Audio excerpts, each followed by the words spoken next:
Olá pessoal, bem-vindos de volta. Eu quero falar com vocês hoje sobre o que diz o famoso jurista e professor Ives Granda Martins Filho, um dos maiores juristas que esse país já teve o prazer de conhecer, está com 89 anos. Quem é Ives Granda da Silva Martins? Nasceu em 12 de fevereiro de 1935, está com 89 anos. É um jurista, advogado, professor e escritor brasileiro, professor emérito da Faculdade de Direito da Universidade Mackenzie e membro da Academia Brasileira de Filosofia. É pai do ministro do Tribunal Superior do Trabalho, TST, Ives Gandra Filho, e da advogada Ângela Vidal Gandra Martins, bem como irmão dos pianistas e maestros João Carlos Martins e do pianista e professor José Eduardo Martins. Jurista de orientação conservadora, é membro da Prelásia Opus Dei, em uma das personalidades proeminentes do conservadorismo do Brasil. Esse é Ives Gandra. Eu vou trazer um vídeo dele dando uma opinião sobre o atentado de 8 de janeiro, né? Sobre as atuais acusações aí dos atentados ao ministro do Supremo Tribunal Federal e ao presidente da República, e sobre o que tem que fazer cada macaco no seu galho. Ou seja, o Supremo Tribunal Federal não tem que cuidar de política, tem que cuidar de interpretar leis. Então ele diz o seguinte: a melhor das ditaduras é sempre pior que a pior das democracias. O pior dos congressos em matéria política é melhor do que um Supremo se ele fizer política, se for um Supremo político. Então, assim, o Supremo Tribunal Federal tem que cuidar sobre leis e não fazer política, porque ele não foi eleito para poder fazer política. Ele não é um eleito do povo para legislar. Então, não tem que se meter nessas coisas. O professor Gandra está completamente correto e cheio de razão nesse ponto. Eu sou admirador dele. Aliás, para quem não conhece, ele foi um dos autores da peça que acabou ocasionando o impeachment da ex-presidente Dilma, que o pessoal chama de golpe, né? Na verdade, não foi uma peça muito bem feita. Ela foi impeachmentada por uma pedalada fiscal. Quem cometeu, sim, um erro muito grave de golpe foi o ex-ministro Lewandowski, que junto com, na época, o presidente do Senado, Renan Calheiros, quebraram, rasgaram a Constituição para poder isentar a ex-presidente dos 8 anos de inelegibilidade, né? Que ela não poderia se candidatar a mais nada. Mas o povo soube não votar nela na eleição seguinte, que ela tentou se eleger senadora e não conseguiu. Então, acabou sendo vereadora, hoje está aí, quando o presidente Lula votou, como presidente do Brinks, né? Sem palavras, né, gente? Vamos lá reverenciar a mandioca e estocar vento lá no Brinks, que é excelente, né? Acho que foi uma escolha muito bem feita do presidente Lula para o Brinks. Realmente foi. Ele não tinha outro nome melhor para colocar como presidente do Brinks, colocou Dilma Rousseff. Mas eu não estou aqui para discutir as decisões do presidente. Estou aqui para trazer para vocês a opinião de um jurista sobre os atuais acontecimentos com o Brasil. Assistam aí, eu me despeço daqui de vocês e volto em breve no próximo vídeo, numa live. Fiquem com Deus e até lá. Nós estamos num momento, novamente, com tensão no ambiente político no Brasil. É evidente que essas revelações de que houve o pensamento, não houve a concretização dos atos de eliminar um ministro do Supremo, o presidente e o vice-presidente eleitos, é algo que tem que ter a rejeição de toda a nação. Mas há um dado interessante, é que a Folha de São Paulo, de quinta-feira, ela mostra diversas lacunas nesse levantamento da polícia. E tenho a impressão que esse levantamento das lacunas, dos diversos fatos apresentados pela polícia, foi bom a Folha ter levantado, porque uma de duas: ou a Folha ao levantar, está auxiliando, a polícia vai então preencher essas lacunas, ou elas não serão preenchidas, e evidentemente ficará muito difícil uma condenação daqueles que, se pensaram, não praticaram o ato. Aliás, a própria Folha publica a opinião de professores, uns entendendo que a gravidade, indiscutivelmente eu também entendo, que pensar dessa maneira numa democracia é extremamente grave, e que isso teria que ser punido, e professores, inclusive de universidades extremamente importantes, que pensam o contrário. O fato de pensar, mas não praticar, representa que deixou de existir, digamos, uma figura penal punível. O certo, entretanto, é que o ambiente ficou um ambiente mais tenso no momento.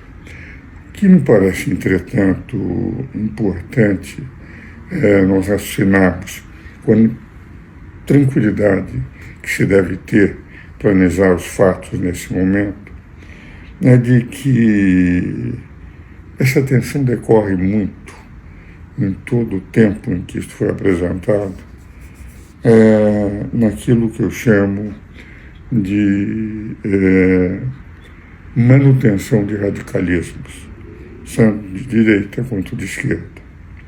De esquerda também, porque se percebe que é um alimentar permanente da esquerda de que esses fatos continuem presentes para que essa tensão se mantenha. Eu vinha dizendo nos meus Instagrams, desde o ano passado, desde os acontecimentos de 8 de janeiro, que se nós quiséssemos ter paz, desenvolvimento, uma política capaz de, enfim, termos a união na divergência política que deve existir, mas com tranquilidade, nós deveríamos tentar reduzir as tensões e não alimentar as tensões. Dado interessante é o seguinte, com toda a admiração que tenho ao ministro Alexandre de Moraes, e tenho repetido diversas vezes no meu Instagram, com crítica dos meus seguidores, é interessante que eu não estou de acordo, porque, lendo a Constituição no artigo 129, sei que é competência privativa da União o início de qualquer ação penal. Da União, não, da Procuradoria-Geral do Ministério Público. Se a competência privativa não poderia nunca ser iniciada, nem o regimento interno do Supremo prevalecer sobre um dispositivo expresso da Constituição, que é o artigo 129. Então, eu entendo que todas as vezes que o Ministério Público não tem ele a iniciativa e o Ministério Público é colocado de lado e só consultado a posteriori do início de prisões, investigações, etc., eu não consigo conciliar a interpretação daquilo que diz ser privativo do Ministério Público com aquilo é privativo menos aquilo que o Supremo entende que não seja privativo, o que não está escrito na Constituição.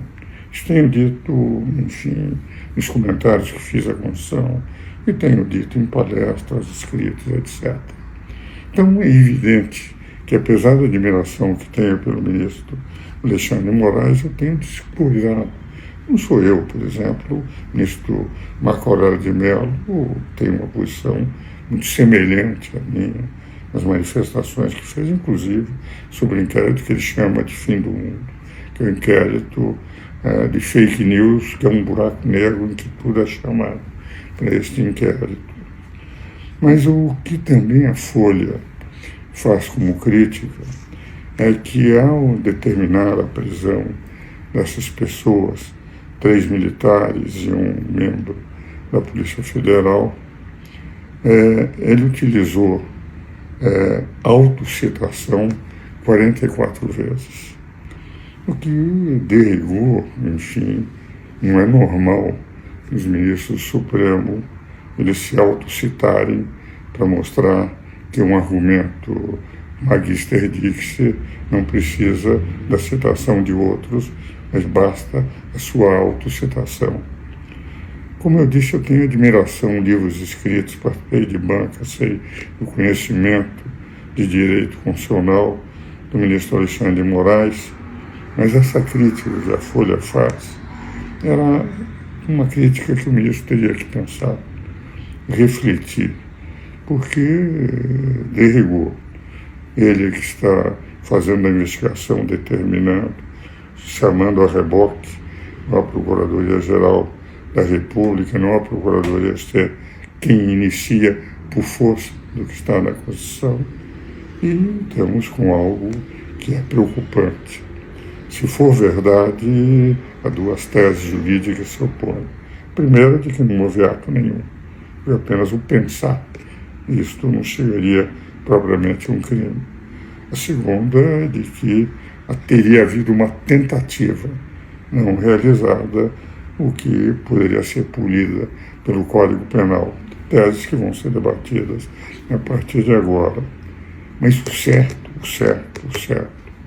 é que nós estamos realimentando tensões, e o que efetivamente não é bom para o momento que o país passa, que o presidente da República não consegue equacionar um problema que é fundamental, equacionar o problema fiscal da União, o problema das contas públicas, de só gastar o que tiver de possibilidades e não gastar o que não tem, pedindo dinheiro emprestado. O Fundo Monetário Internacional já calcula que no fim do governo Lula nós estaremos com um endividamento de 97% do PIB, o que é de impossível imaginação por parte de qualquer economista para um país emergente. Isso é próprio de países desenvolvidos. 97%, no momento que essas preocupações são as maiores que o país precisa ter. Nós temos a renovação dessas tensões, sendo que ainda não foi apresentado pela Polícia Federal o que os jornais noticiaram, a omissão do presidente Lula, do governo federal, dos atos de 8 de janeiro, quando, tendo tido a informação em 6 de janeiro, em vez de reforçar a proteção dos prédios públicos, retirou soldados que lá deveriam estar para guarnecer os prédios públicos, em que disse que o gabinete de inteligência do governo Lula, naquele momento, foi culpado em parte por aquelas depredações, algo que os jornais não têm publicado. O que me impressiona é que a Polícia Federal não apresentou ainda, até agora, a omissão que São Paulo não teve, que quando o secretário de Justiça soube no mesmo momento em que o governo federal soube, no dia 6 de janeiro, que havia uma concentração, que fez o secretário Fábio Preto? Ele reforçou com polícia militar todos os lugares que em São Paulo nós tínhamos aglomeração de pessoas, para que não houvesse nenhuma tentativa violenta para, enfim, depredar prédios públicos. Enfim, são diversas indagações.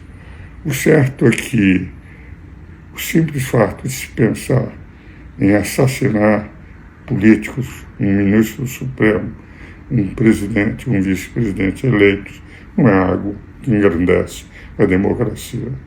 Mas isso tem que ser apurado em profundidade. Essas lacunas têm que ser preenchidas. E, de rigor, há algo que ainda continua num silêncio absoluto. A participação do governo Lula, através do seu gabinete de inteligência, de tendo as informações 48 horas antes do que estaria para acontecer em Brasília, em vez de reformar, forçar a garantia dos prédios públicos, ao contrário do que fez o secretário do governo, Tarcísio Freitas, ele reduziu, com o que, embora não tivesse havido nenhum ferimento nenhum ataque às autoridades que lá estavam, os poucos militares que lá estavam. Basta dizer que 1.700 pessoas foram presas sem nenhum tiro, o que não aconteceu na depredação do PT e do MST, o governo Temer, que ao depredarem o poder legislativo, houve feridos que pretenderam, guardas, garantir o prédio. O certo é que isso tem que ser apurado. Eu, pessoalmente, sou um parlamentarista desses bancos acadêmicos. Presidi, quando fazia política, de 62 a 64, o único partido parlamentarista do Brasil, que era o Partido Libertador. Deixei de participar de política em 65, quando veio o Ato Institucional número 2.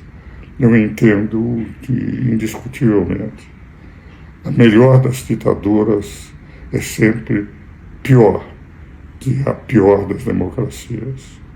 Mas entendo também que o pior dos congressos em matéria política é melhor que o melhor do Supremo, se o Supremo fizer política.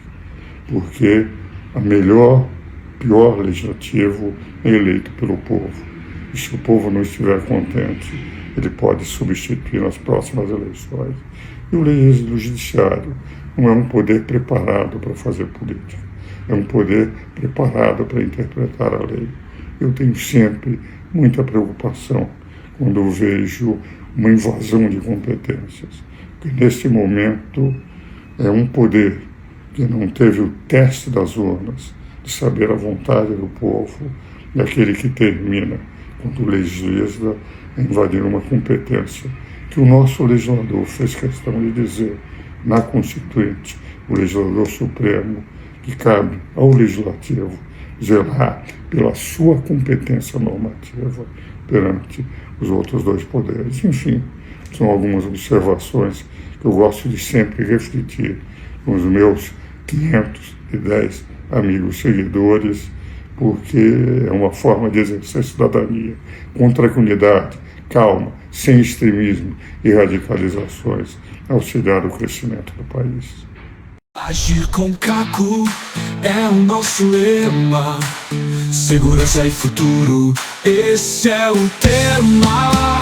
Aposentados felizes, com muito pra contar. No canal do Caco, vem se informar. Planeje seu amanhã, não deixe pra Deus.